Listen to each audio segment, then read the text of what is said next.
20. 1,720 is a bid. 30. 30. 1730. He bids again. 40. 50. 50. He bids again. 50. Are you up to it? 80.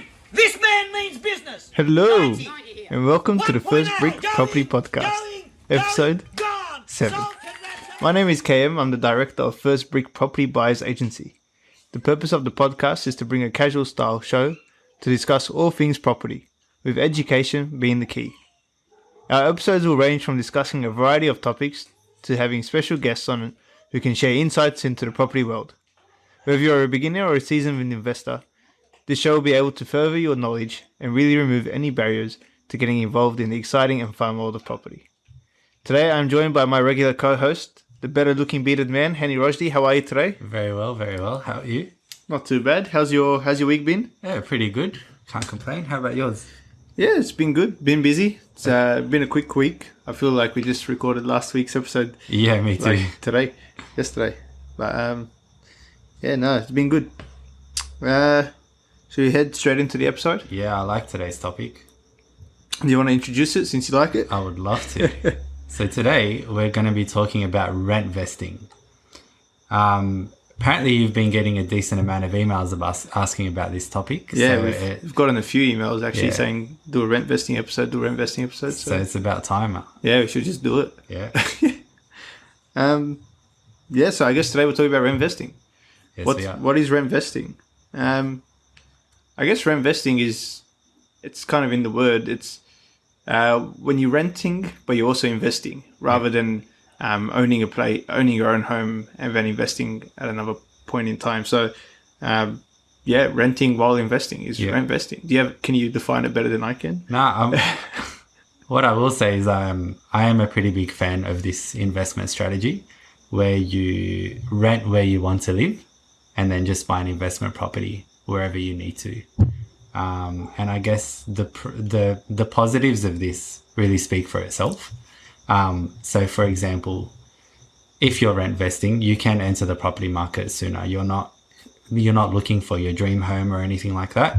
You're just looking at buying a property that's good for an investment, and that's the end of the story. There's nothing else to it. It means you get to live the lifestyle you want to live, because when you're renting, it's much more affordable than buying in the place that you want to live. So if you wanted to live in Bondi, for instance, it's a lot more affordable to rent there than it is to buy a property there. Yeah. So you can live in your dream suburb. And that goes on what you just said, rent where you want to live, invest where you can afford, essentially. Yeah. So 100%. yeah, because buying in Bondi would be pretty expensive. Yeah. But you could probably rent there for a lot less than Absolutely. you'd want to.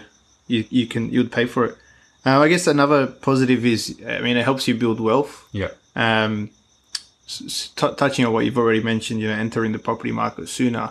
Obviously, investing in property, we know, helps you build wealth. So if you're investing and you're getting into the market quicker, you're obviously building wealth quicker through your investments. As opposed to waiting to find your dream home. Yeah. You're waiting longer to get into the market, and then all that capital growth is passed you by while you're waiting. Yeah, for sure. But also, I guess another positive is that it helps you save for your dream home. Yeah. So, it takes, your dream home could cost you a lot of money. You might need a big amount of deposit. Yeah. While you're investing in other properties, you're making money, and that's going to help you save for that dream home that you want to get into eventually. And I definitely like the idea of investing before you get into your dream home, because your dream home is usually pretty expensive, regardless of what your dream home is or what your income is. Everyone's always going to push it that little bit, and you don't want to get into mortgage stress right from the start. Throw that money into an investment so you're a little bit more comfortable once you get that dream home. Yeah, for sure. Flexibility and the ability to be able to move around. I think that's a big positive of rent vesting. Having the flexibility to stay in a place for 6 months to a year and then say, I don't like it here anymore, and just pack up and leave and go somewhere else. Yeah. I like the idea.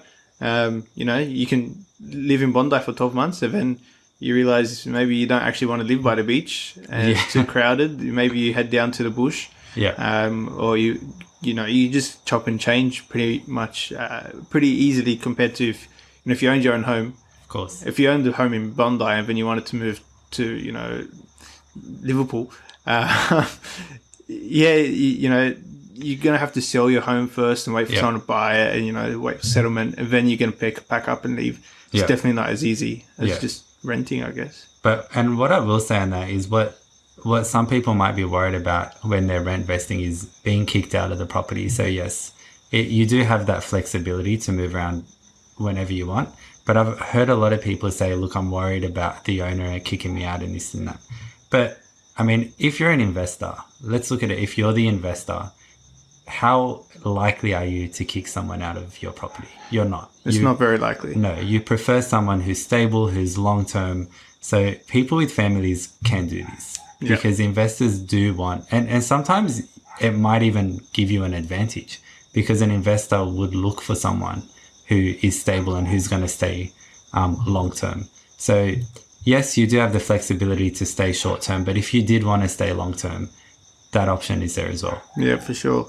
I mean, you also sign contracts when you lease a property, so you don't have to be too worried about getting knocked out of the house pretty quickly. But like you said, I mean, we invest in property. We don't want our tenants to leave. No. We want them to stay there for a long, long time. And on that note, that's a good point you just said. Legislation has changed to benefit tenants now.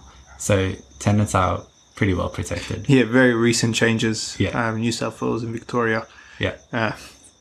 That's another episode. Definitely another topic. But yeah, for sure, like tenants are protected from landlords just kicking them out willy-nilly. So flexibility is a top benefit, I guess, of investing. Yeah. It also increases your borrowing power because now you're in a position where you're receiving rental income. Your expenses are a little bit dropped as well because you don't have repairs and maintenance and council rates and all of that stuff. You also get tax benefits because, the interest on whatever mortgage you would have been paying becomes tax deductible, as well as any other expense for that property, repairs and maintenance and all of that. Not to mention that you get an added expense, which is depreciation, that you'll be able to claim. Yeah, so to clarify, you can't claim depreciation on your own home? That's right. Yeah. If you're living in it, if you're an owner-occupied, there's no depreciation expense, whereas you can claim depreciation for an investment property. Cool. And I think, another one is like where you want to live and the best place to buy an investment property is usually not the same. Yeah. We mentioned Bondi already. I mean, Bondi might be a great place to invest. It might not be. Yeah. It's a great place to live for some. But for the returns you're getting, there might be other options that are better as an investment. Yeah. So rent vesting, I mean, it gives you that option to be able to live, like we said, where you want to. Yeah. But invest in better pockets. That's right. Areas that will give you better returns. Yeah. And then pretty much the main reason that we look at investing is it makes more financial sense. Yeah. It helps with the wealth creation, which we've already touched on. We will discuss this point a bit later on with a couple of case studies in a bit more detail. But I guess it's, the financial sense we're talking about, owner-occupier repayments versus if you're just an investor repayments, or the borrowing power, which you mentioned already in an earlier point, for an owner-occupier against an investor is very different. Yeah. So it does definitely make financial sense to rent vest. Is there any negatives to rent vesting? Look, or is it perceived? No. I mean, there's pros and cons to everything, isn't there? So, let's not be biased. So let's look at some cons in this scenario. You are buying an investment property first, so you are losing some benefits from the government.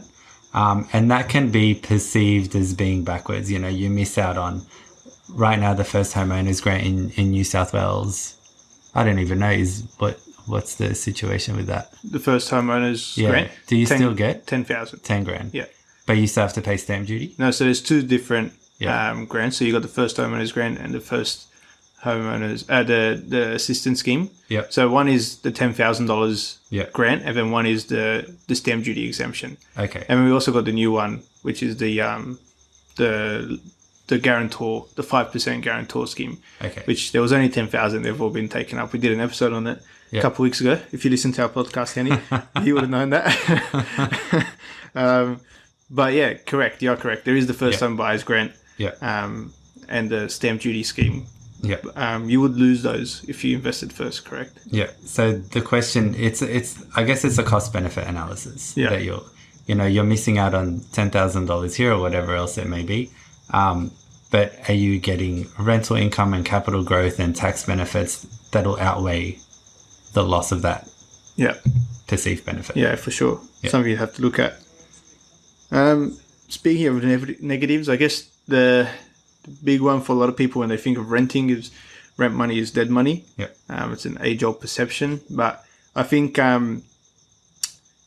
renting and doing nothing with that spare cash that's a fair call. It is dead money. Yeah. But when we're talking about rentvesting, we're obviously talking about doing something with the spare cash. Yes. Investing and making your money work hard for you. Yeah. So we'll get into that in the case study a little bit later on. Yeah. I guess the other thing is, people have this emotional aspect where, they've got this train of thought where they don't own their own home. And that's a big thing for some people. So honestly, I don't think it's a bad thing. Yeah. But it is something that people need to think about. You're going to be living in this home. This will be your home, but you don't own it. So it's something that people need to work on. Yeah.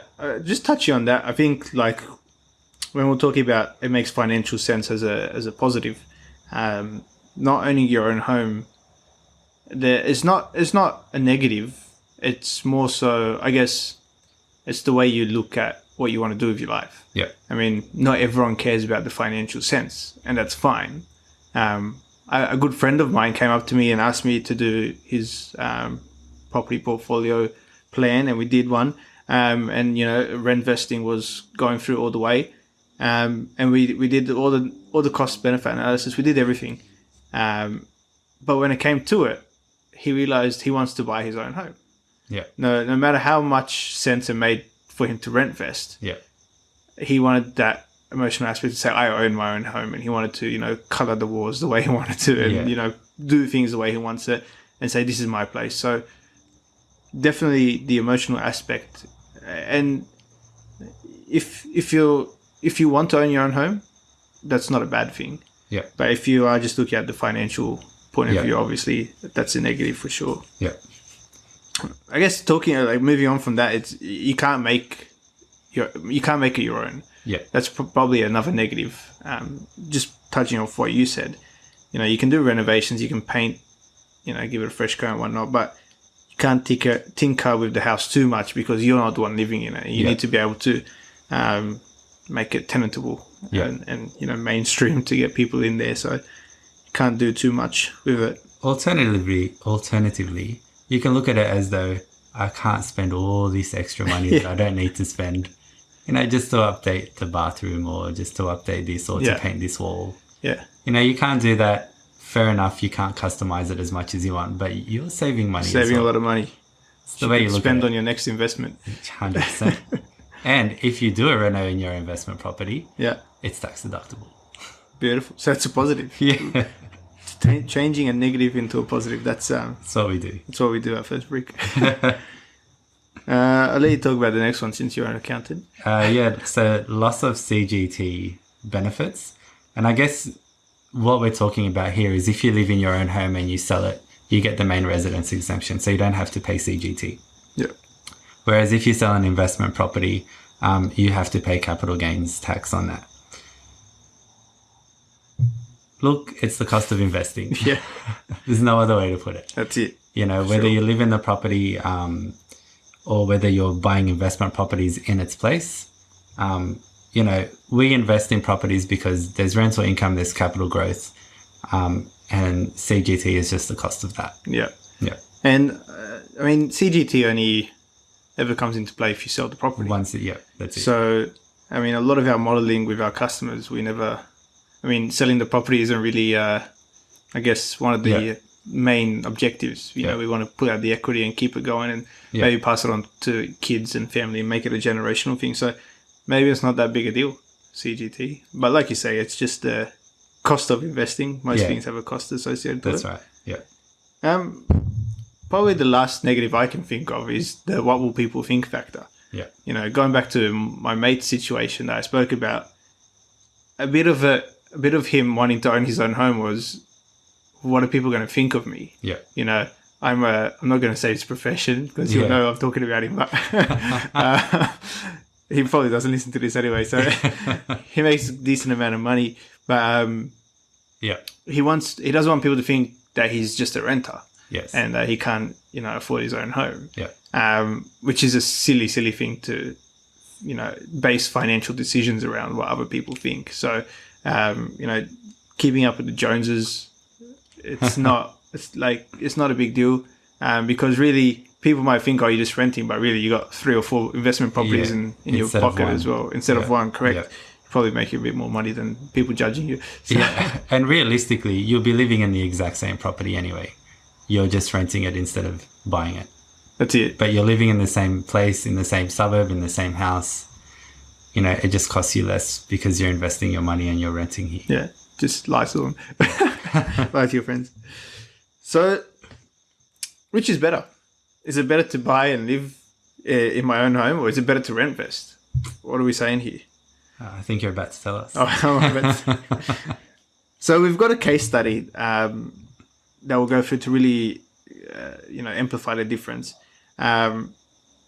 Originally, I did have a lot of factors in this case study, but I've taken them out for simplicity. Yeah. I think it might get a bit confusing through an audio method to go through all these numbers. But I will put a full comprehensive case study on our social soon a good that I'm idea. sure our accountant friend will help us with. Of course. So things that we've taken out, like rates and upkeep, management fees, depreciation, income tax, we've just taken out for simplicity. But let's look at John. So John's got 100 grand in savings, and we'll look at the two scenarios, whether he bought his own home or whether he was rent vesting. Yeah. So John's got 100 grand in savings. His purchasing power, if he was buying his own home, would be 500,000. That's a 20% deposit. Very bad, it's 500,000. Yeah. If he's rent vesting, because he's getting rent as well, his borrowing power is actually a bit bigger with the same deposit. So he might pay a little bit of LMI, but his borrowing power becomes about 570,000. Yeah. So because the bank's looking at him having rent as well as his income, they've allowed him to buy a more expensive property. So on one hand, we've got a 500,000. On one hand, we've got a 570,000. In terms of rent outgoing, obviously, if he bought his own place, it'd be zero. And if he was renting, working it out on a $500,000 property, the rent's about $350 a week. So we're talking about $18,000 a year he's paying in rent. Yeah. The rental income, again, if you buy your own, John's got nothing coming in, but while he's renting, he's also investing. In a 570 grand property, he's getting about $460 a week, which turns out to be about $25,000 a year. Now, his repayments on his loans, if we're looking at 3.5% interest only, it's pretty low. That's what the rates are kind of at these days. Yeah. Interest only loan if he was living in it, he'd be paying 14.5 grand. But the one in the situation where he's rent vesting, he'd be paying just over 18,000. So he's paying a little bit more, obviously because the purchase price is a bit more as well. Yeah. So what's the net position there, I guess? The one in the scenario where he purchased his own home, he's down 14.5 grand. Which is just his repayment. Just his repayment. Yeah. In the scenario where he's rent vesting, he's down 11.5, which is the rent that he's paying plus his repayments. Yeah. And then minus the rent that is coming in. Yeah. So he's actually in a smaller shortfall, smaller negative than he would be in the scenario where he's just purchased his own home. With a more expensive property. With a more expensive property, correct. Yeah. So if we fast forward John's life 10 years' time, assuming nothing in John's life changes at all, he's pretty boring. Nothing's changed. He hasn't got married. He hasn't children. Nothing's going on. The savings in his offset, I've calculated this, take into account living costs, tax benefits, repayments changing over 10 years with his offset accounts and whatnot. Trust me on the numbers. His savings in his offset account after 10 years, if he had just purchased his own home, would be 24,000. Yeah. Whereas if he was rent vesting, it's 85,000. Pretty significant. Massive difference. Yeah. It's a huge difference. The next thing that's really, really big and noticeable is the property value. So I've assumed both properties have gone up at 6% per annum, so there hasn't been a change between them. Yeah. The property that he purchased himself to live in is now worth 886,000, whereas the property that he's purchased to rent, or while he's renting, Yeah. is now worth 1 million, just over $1 million. Yeah. So we're talking over $200,000 difference in property value, Yeah. and we're talking over 50,000 in cash savings. Yeah. And that's just simply because he had bigger borrowing power, Yeah. but he's also got more money now in his pocket. So Yeah. you can see the substantial difference in John's situation. And this isn't taking into account further investments That's right. or anything. This is just if he had bought one property, sat on it for 10 years, Correct. as opposed to taking advantage of the capital growth and the rental income and purchasing more and more properties. Yeah. That's pretty significant. Yeah. Look, there's another example I like to throw in about rent vesting. And it's usually to take advantage of the tax benefits of doing something like this. Now, this is regardless of whether your property, your investment property, is positive or negatively geared. Because regardless of whether a property is positive or negatively geared, you still get those tax benefits. So I like to look at a duplex scenario. And this is just to keep it very simple. But let's look at a duplex that's for sale. Both of them are for sale. $1 million each. The one on the left is identical to the one on the right. Your first option is to buy the one on the left, move into it, live in it, do everything that you did in your scenario where you just buy the property and you live in it. Yeah. You pay your mortgage and your interest, council rates, your water rates, your repairs and maintenance and all of that. You do it yourself and that's all it is. The second option is to buy the one on the left and rent it out, and then rent the one on the right. Obviously, the stars have to align for a situation like that, but let's assume the stars align. Yeah. So you purchase the one on the left for $1 million, and let's say you rent it out for $800 a week. Yeah. And let's say an investor buys the one on the right, and you move into that, and your outgoing rent is $800 a week as well. So you're even. So your rent, income, and outgoing breaks even. Yeah. You're still paying the same mortgage. Yeah. You know, whether it's principal and interest or interest only, whatever, that could be the difference, but you're still paying the same mortgage. You're still paying the same council rates. You're still paying the same water rates. If there's any repairs, you've still got to do all of that. The difference is in the investment property scenario, that all becomes tax deductible.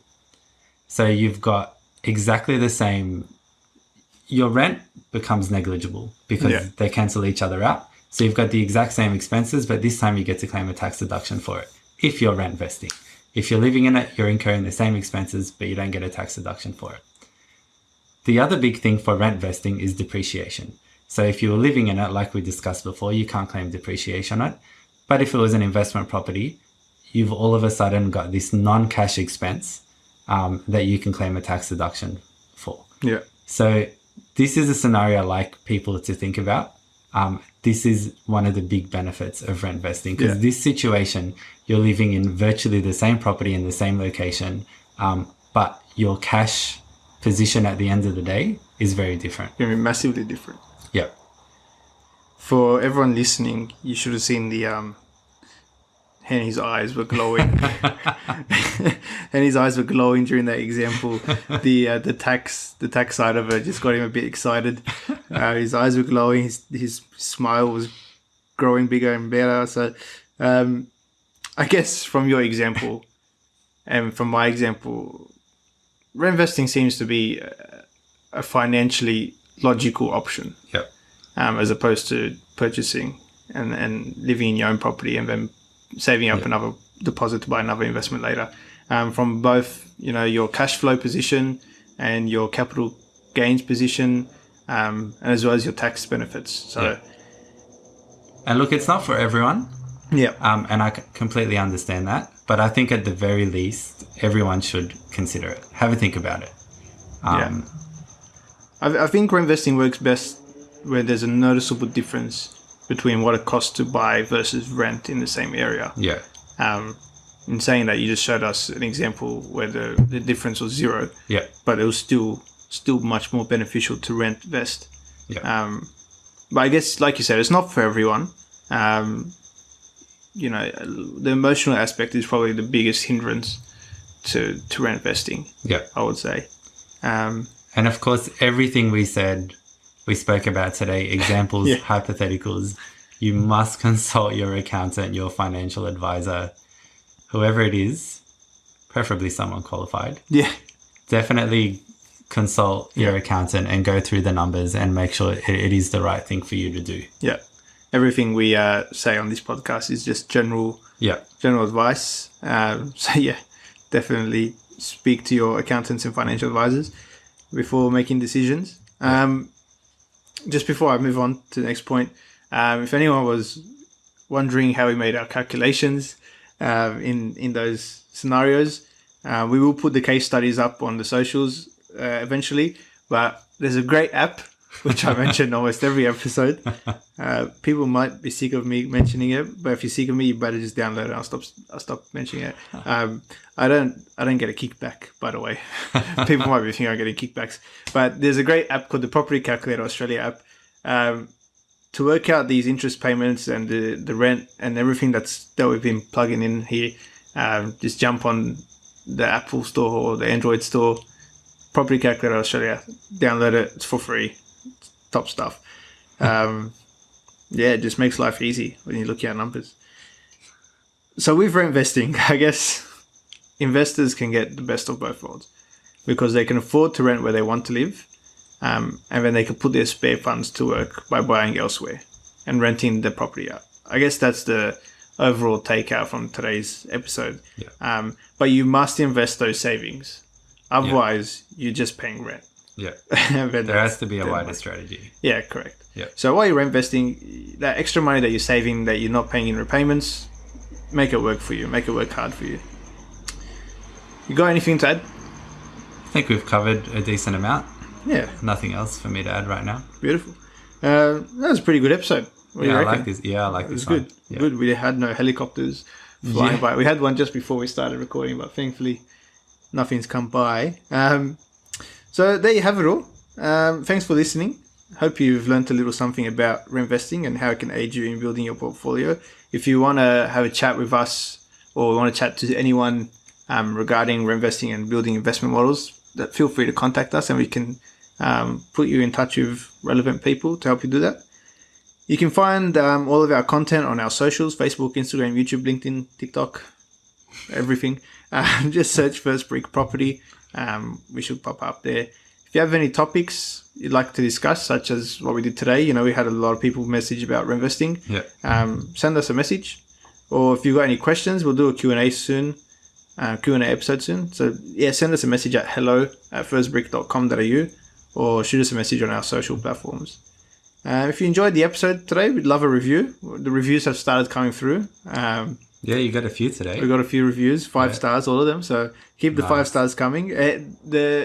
It's not just for our ego. The 5 stars, it does help our podcast in the algorithms. It goes up in the charts, and it helps other people see and be able to hear our wonderful educational show, I guess.